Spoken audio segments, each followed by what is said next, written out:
What's up guys, it's your boy Kurt, coach of the Emerald and Emerus, bringing you week 4 of the LET.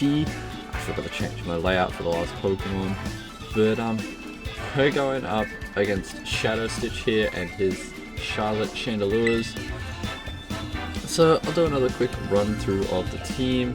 We've got the Sneasler, which is a Psychic Seed Sneasler this week. Again, we have the Screamtail, which is a Rocks Encore Screamtail, just to be a bulky support Pokemon this week.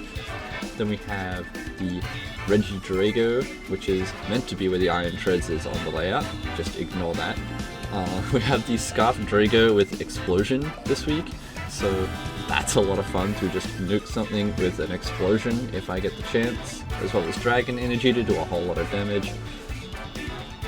We have the Passion Berry Will-O-Wisp Heatran to check the Palafin. Actually, it's to take a Jolly Banded Jet Punch and burn it, is the entire idea behind it, which means that then Vaporeon can wall it a hell of a lot easier.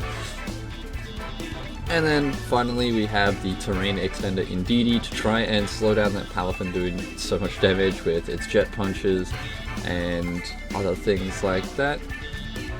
So I'm going to lead off with the Scarf and Drago here. I did think about leading with the Screamtail, but I saw no reason not to just lead with Regidrago. Purely because if I want to, I can just click Explosion turn 1 if he leads with the Sylveon. If he leads with the Bronzong, I'm still doing a whole lot of damage. So we're just going to lead with the Drago and try and get as much damage as I can onto this team. That's my entire play here. So yeah, we're just going to lead with the Drago, and we're going to see what my opponent's going to lead here. So we'll go into the game.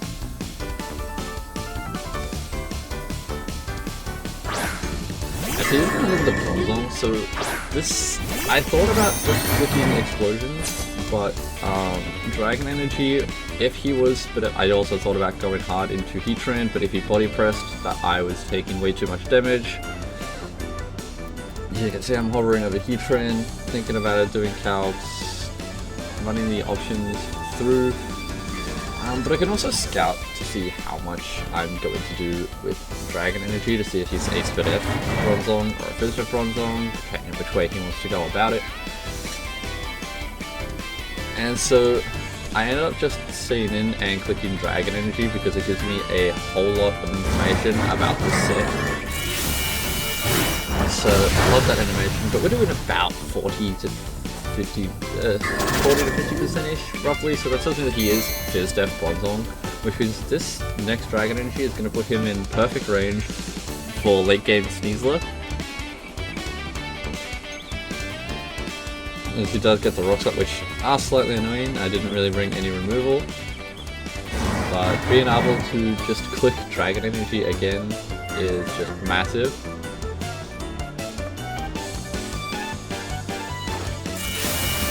So we're just going to get Dragon Energy and put him very, very low for a late game Sneasler to do something as he is body pressed, so I'm glad I didn't go in Heatran. I'm just going to click Dragon Energy again. I'm not worried about if Sylveon comes in here. I do have the check in my Heatran, and I do have other ways around it. So he does go into the Sylveon here, as of course my Dragon Energy isn't going to touch this. So we're going to pivot out, we're just going to go hard into Heatran. He can't actually touch this thing. There's nothing else I really want to go into.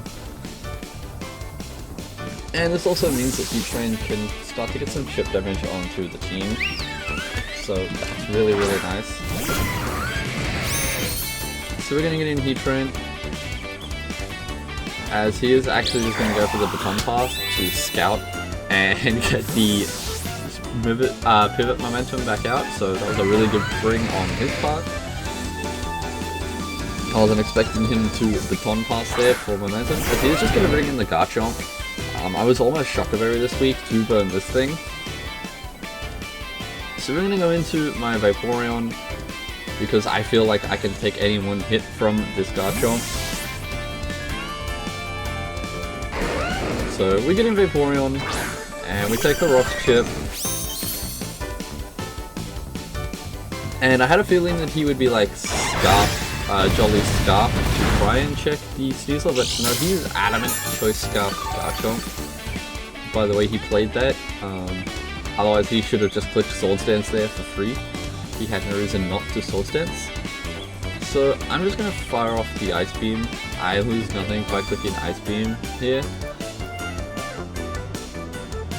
But I also do have Scream Tail, so I could save this thing as a potential sack later to get a safe pivot. So I've also thought about that. There was no reason for me to overthink too much. So I'm going to actually go out into my FizzDef Scream Tail because I can click Gleam for free after I get my rocks up. Potentially. But I think my play is always to Gleam because the Bronzong dies on pivot, and he also just doesn't have anything to deal with the Scream Tail's Gleam at that point. So yep, we're gonna go for the Gleam here. After the Adamant Earthquake that bounces off this thing. This thing is so fat. I love Scream Tail, it's so nice here. So we're just going to click the Gleam. This also checks the Quillfish coming in, and if he wants to do something else, I'm not too fussed about it. So he is going to bring in the Quillfish, and I'm going to go for the Gleam, and that reveals to me that he is Super Def Quillfish. I should have done a whole lot more damage if he was Fizz Def Quillfish. So, we're just going to click rocks. I lose nothing by clicking my rocks, throwing them up. It also gives me information about what his set is going to be. What he could potentially do is he is going to click the T-Spikes. So I have Encore for this, which means that I can get Sneasler in and just get rid of these T-Spikes anyway. So I'm just going to go straight for the Encore and lock him into Toxic Spikes. So, the Quillfish doing the Encore, clicking the T-Spikes again, so he has both layers of T-Spikes up. But Sneasler can come in pretty safely here, because he doesn't really want to stay in with this thing, because now that it's locked into this, he can't do anything, and the Scream Tail could just set up on him.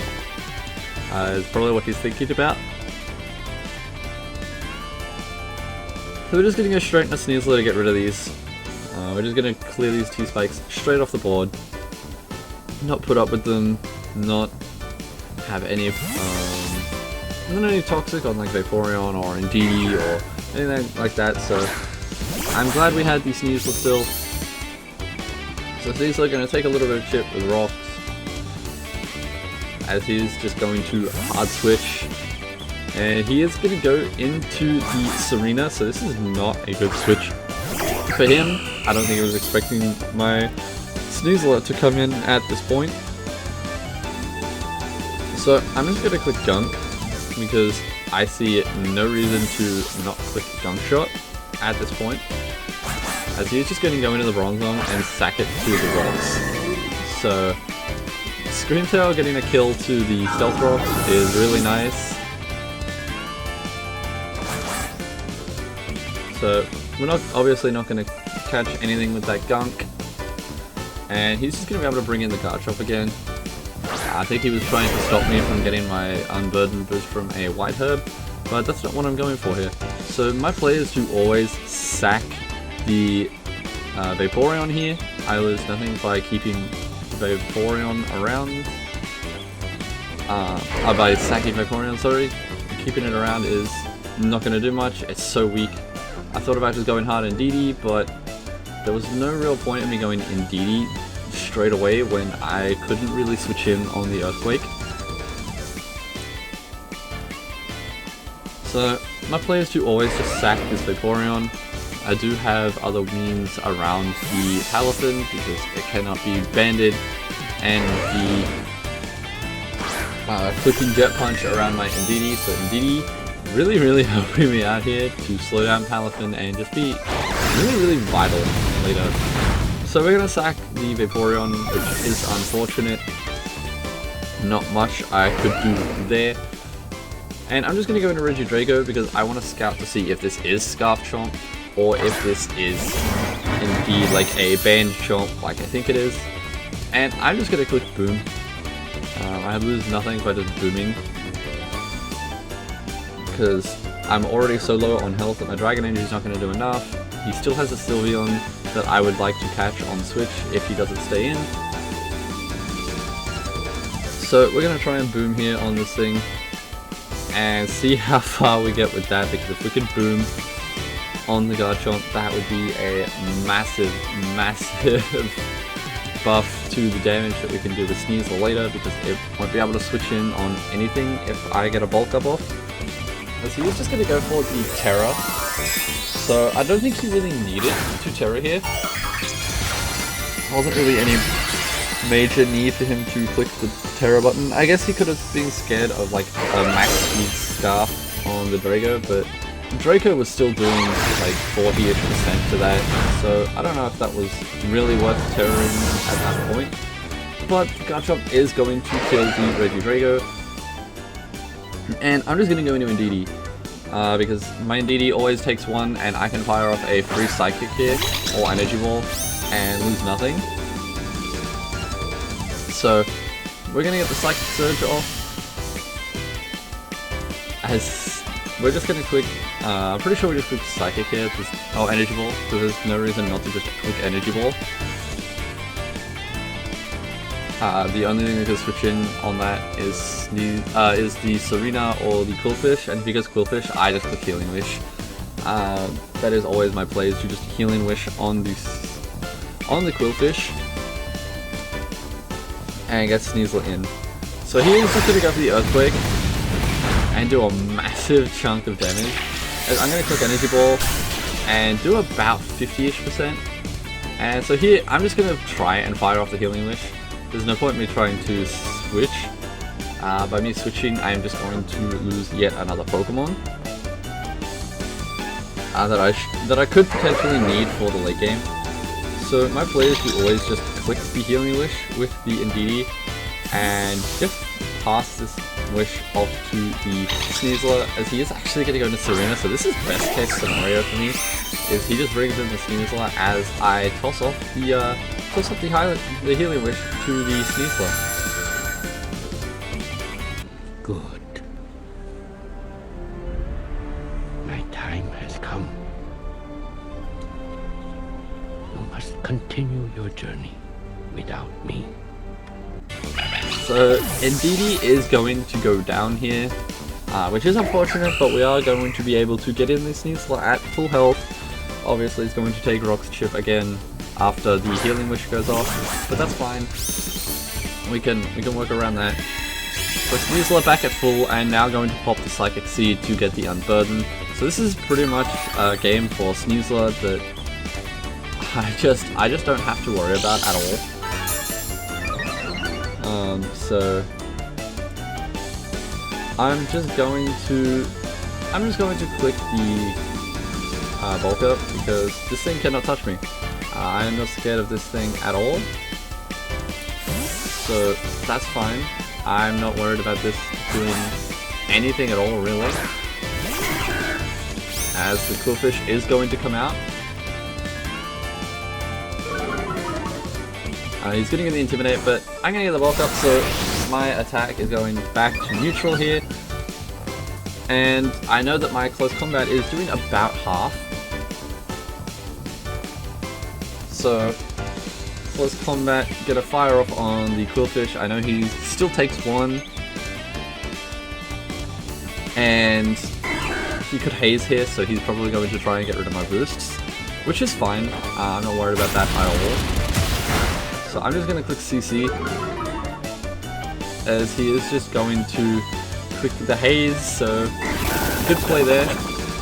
But there's nothing that he really gains by clicking haze, so that's fine.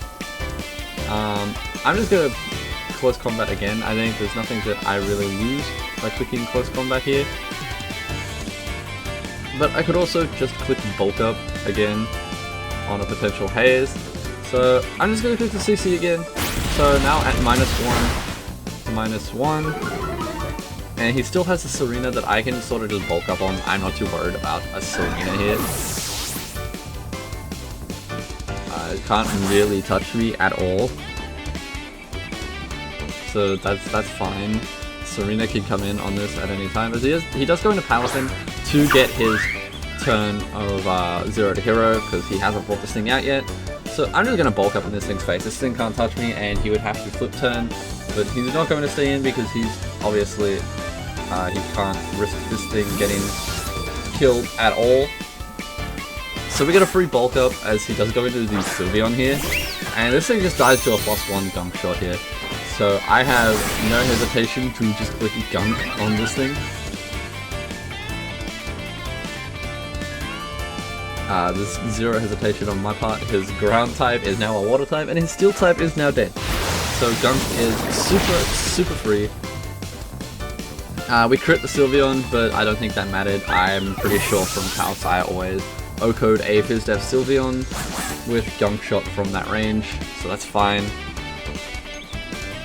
And he could bring in Serena here, he could bring in Chomp. I'm not scared of Chomp either, my close combat and my gunk shot kill, as well as Terra Dark Knight Slash, so everything I have just kills Garchomp here.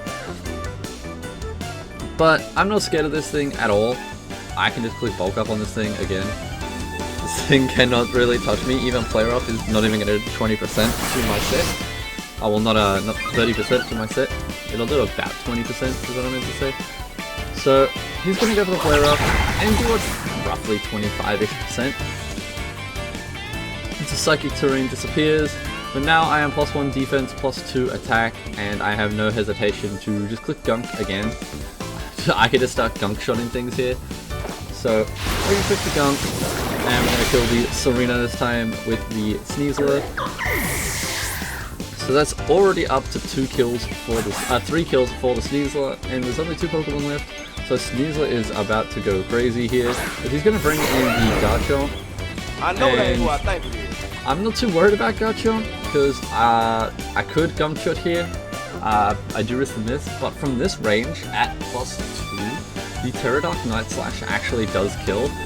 The rough skin will put me in a potential range for Banded Palafin. But I'm not too worried about that, because if he's Banded Palafin, then I have the Will-O-Wispy Heatran that I can then burn the Palafin and then go into my FizzDef Screamtail and just kind of sit in front of it and start clicking Gleam. So again, I wasn't too worried about Banded Fin. But if he's not Banded Fin, then he doesn't kill me anyway. So we're going to go for the Terra. Get the Terra Dark off on the Sneasler, and we're going to click Night Slash. And we're just going to continue with Garchomp over the ground. So Sneasler up to another kill. That's 4 kills now, just this game alone. Sneasler is going on an absolute tear once again, another ribbon tear. So now all he's got left is the Palafin, and I'm not too worried about Palafin. There's not much that this thing could do to me. If it banded, it's still a roll to kill for Adamant Banded Palafin to kill because of my defense. So this completely comes down to a roll now on whether his Jet Punch will kill. My players do always just click the Stab Close Combat. It's my strongest move here and just does so much.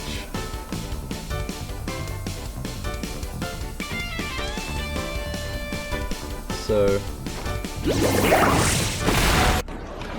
Okay. So that's doing no damage. And Jet Punch not killing, meaning that Sneasler gets the 5th kill and the final kill of the game, meaning that we do indeed beat Shadow Stitch here. So